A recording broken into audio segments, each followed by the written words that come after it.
Hello नमस्कार, स्वागत है आपका अपने चैनल टॉप हिंदी क्लासेस में। आज हम लोग देखने वाले हैं हिंदी से संबंधित 25 महत्वपूर्ण प्रश्न जो आने वाले किसी भी एग्जाम के लिए महत्वपूर्ण हैं। आप लोग वीडियो को शुरू से अंत तक देखें और चैनल पर नए हो तो प्लीज़ चैनल को सब्सक्राइब कर ले। देखते हैं क्वेश्चन नंबर 1। एकाधिकार का विलोम शब्द क्या है? अनेकाधिकार, सर्वाधिकार, पराधिकार या परमाधिकार? तो इसका राइट आंसर हो जाएगा ऑप्शन नंबर बी, सर्वाधिकार। एकाधिकार का विलोम शब्द क्या है? तो सर्वाधिकार हो जाएगा। तो इसका right answer option number B हो जाएगा। Question number 2।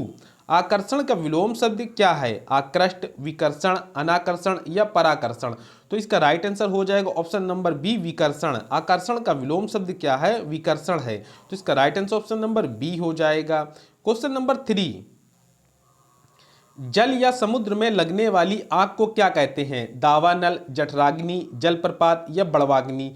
तो इसका राइट आंसर हो जाएगा ऑप्शन नंबर डी, बड़वाग्नि कहते हैं। जल या समुद्र में लगने वाली आग को क्या कहते हैं? बड़वाग्नि कहते हैं। और पेट में लगने वाली आग को क्या कहते हैं? तो जठराग्नि कहते हैं। तो इसका right answer option number D हो जाएगा। Question number 4।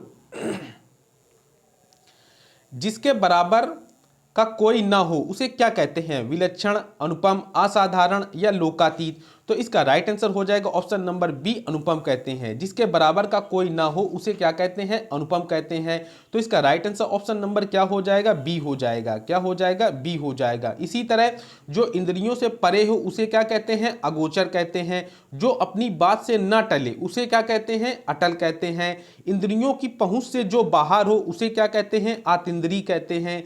जिसकी तुलना ना की जा सके उसे क्या कहते हैं? अतुलनीय कहते हैं। तो इस तरह राइट आंसर ऑप्शन नंबर क्या हो जाएगा? बी हो जाएगा।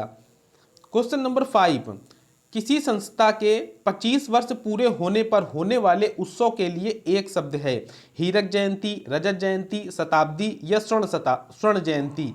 तो इसका राइट आंसर हो जाएगा ऑप्शन नंबर बी, रजत जयंती। किसी संस्था के 25 वर्ष पूरे होने पर होने वाले उत्सव को क्या कहते हैं? तो रजत जयंती कहते हैं। तो इसका right answer option number B हो जाएगा। Question number 6। उसे पढ़ने में आनंद आता है, यह कैसा वाक्य है? सरल वाक्य, संयुक्त वाक्य, मिश्रित वाक्य या इनमें से कोई नहीं? तो इसका राइट आंसर हो जाएगा ऑप्शन नंबर ए, सरल वाक्य है।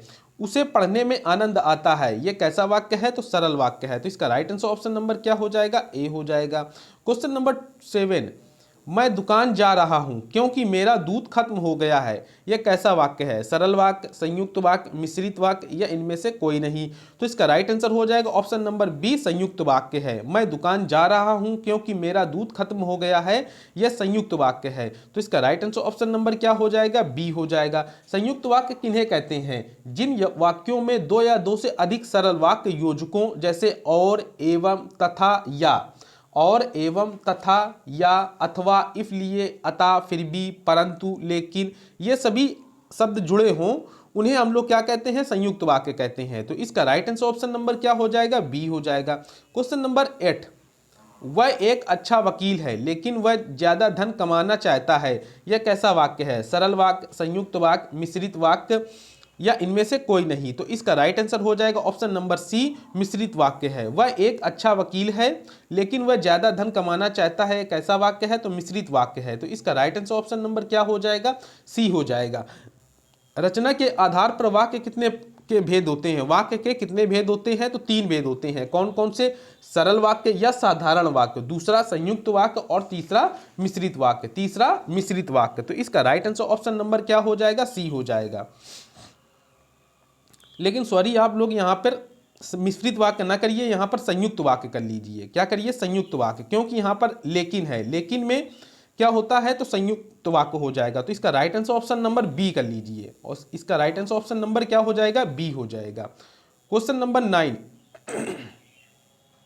ईश्वर तुम्हें सफलता दे, यह कैसा वाक्य है? प्रश्नवाचक वाक्य, विस्मयवाचक वाक्य या निषेधवाचक वाक्य या इच्छावाचक वाक्य? तो इसका राइट आंसर हो जाएगा ऑप्शन नंबर डी, इच्छावाचक वाक्य है। ईश्वर तुम्हें सफलता दे, यह इच्छावाचक वाक्य है। तो इसका राइट आंसर ऑप्शन नंबर क्या हो जाएगा? डी हो जाएगा। Question number 10।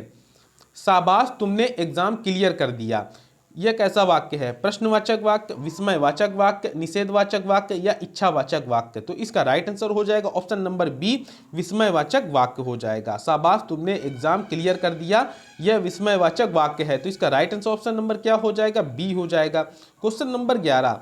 नानाजी चल बसे, प्रश्नवाचक वाक्य, विस्मयवाचक वाक्य, निषेधवाचक वाक्य या इच्छावाचक वाक्य।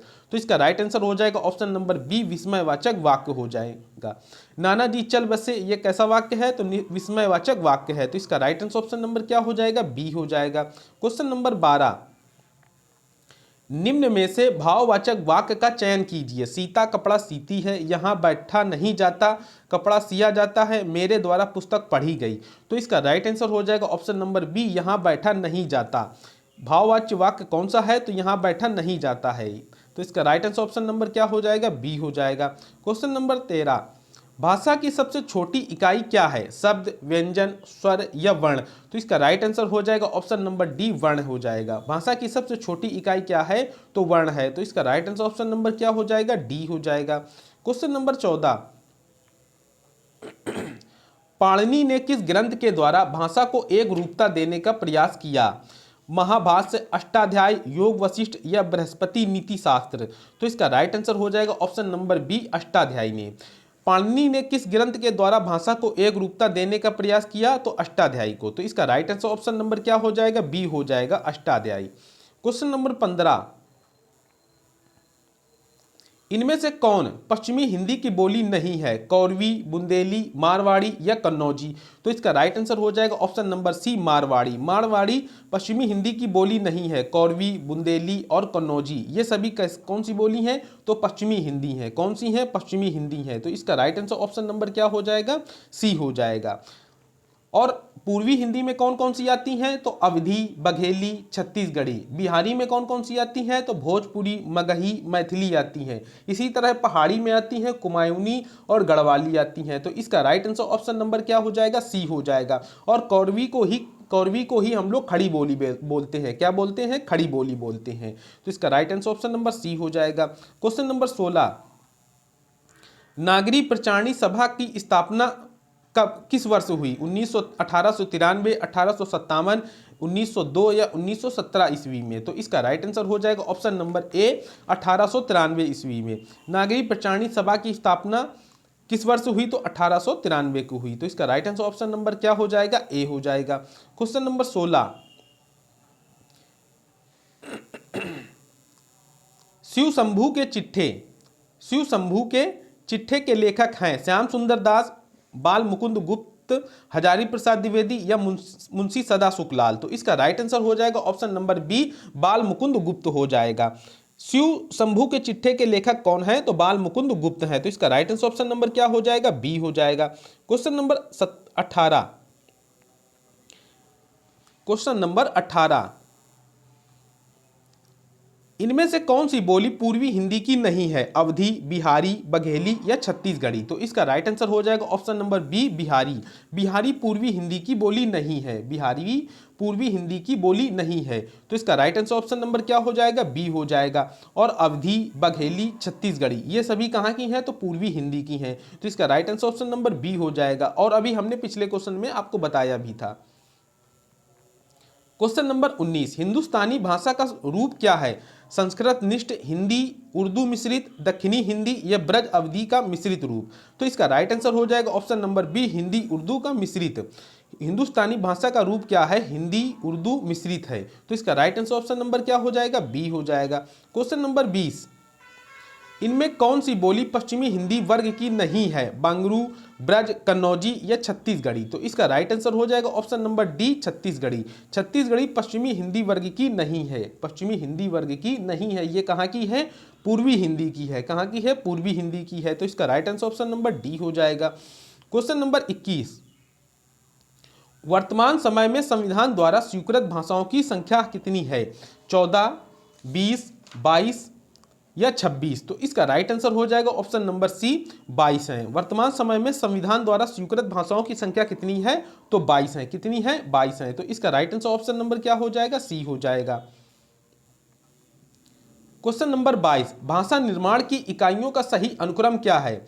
तो इसका राइट आंसर हो जाएगा ऑप्शन नंबर डी, ध्वनि, शब्द, पद और वाक्य। ध्वनि, शब्द, पद, वाक्य, भाषा निर्माण की इकाइयों का सही क्रम है, सही अनुक्रम है। तो इसका राइट आंसर ऑप्शन नंबर क्या हो जाएगा? डी हो जाएगा। सबसे पहले ध्वनि आती है, फिर शब्द आएगा, फिर पद आएगा, फिर एक वाक्य बन जाता है। तो इसका right answer option number D हो जाएगा। क्वेश्चन नंबर 23, निम्नांकित में से उच्चारण स्थान के आधार पर कंठ से लेकर विवर में उच्चारित व्यंजन ध्वनियों का सही अनुक्रम क्या है? तो इसका राइट आंसर हो जाएगा ऑप्शन नंबर ए, कंठ, तालव्य, व्रत, दंत और ओष्ठ हो जाएगा। सबसे पहले कंठ आता है, फिर तालव्य आता है, फिर व्रत आता है, फिर दंत आता है, फिर ओष्ठ आता है। तो इसका राइट आंसर ऑप्शन नंबर क्या हो जाएगा? ए हो जाएगा। काफी इंपॉर्टेंट प्रश्न है, कई बार एग्जाम में पूछा भी गया है, इस तरह के प्रश्न और पूछे भी जाएंगे। क्वेश्चन नंबर 24, निम्नलिखित में ओष्ठ ध्वनि नहीं है, चा में, पा में, भा में या मा में। तो इसका राइट आंसर हो जाएगा ऑप्शन नंबर ए, चा में। ये ओष्ठ ध्वनि नहीं है, ये ओष्ठ ध्वनि नहीं है। ये कैसी है? तो तालव्य है, ये तालव्य ध्वनि है। तो इसका राइट आंसर ऑप्शन नंबर क्या हो जाएगा? ए हो जाएगा। क्वेश्चन नंबर 25, अनुनासिक व्यंजन कौन से होते हैं? वर्ग के प्रथमाक्षर, वर्ग का तृतीयाक्षर, भा में या वर्ग का पंचमाक्षर। तो इसका राइट आंसर हो जाएगा ऑप्शन नंबर डी, वर्ग का पंचमाक्षर। अनुनासिक व्यंजन कौन से होते हैं? तो अनुनासिक व्यंजन वर्ग का पंचमाक्षर होता है। तो इसका राइट आंसर ऑप्शन नंबर क्या हो जाएगा? डी हो जाएगा। ये वीडियो का लास्ट प्रश्न था। इस वीडियो में अभी हम लोगों ने हिंदी से संबंधित 25 महत्वपूर्ण प्रश्नों को हल किया है। वीडियो अच्छा लगा हो तो प्लीज़ चैनल को लाइक तथा शेयर जरूर करें। मिलते हैं नेक्स्ट वीडियो में। Thanks for watching.